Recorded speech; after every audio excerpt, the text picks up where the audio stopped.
massacres of Marzabotto occurred between the 29th of September and 5th of October of 1944, following the aftermath of the Italian government surrendering to the Allies and infuriating the Germans, who they were formerly allied to.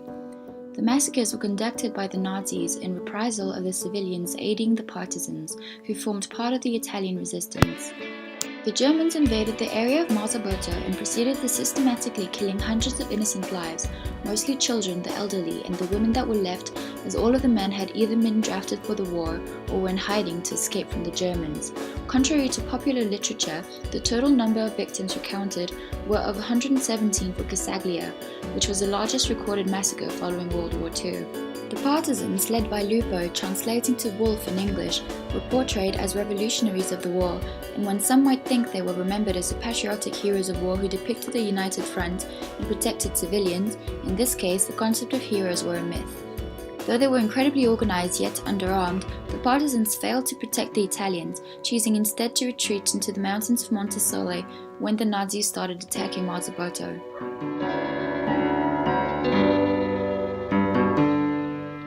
Although the partisans were hardly portrayed as heroes to the Italians and were not actually depicted in the memorials, the church was highly represented, highlighting the work of Don Fornasini, one of the local priests. Don Fornasini managed to save numerous people during the massacres and was honored for that duty.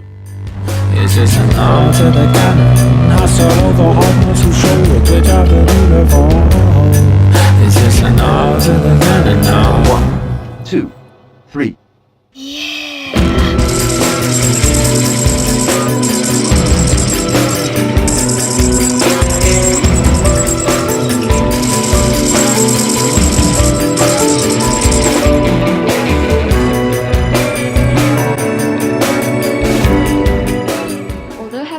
Massacred in the churchyard of the Monte Massif, the victims were exhumed and moved to the official memorial in Marzabotto.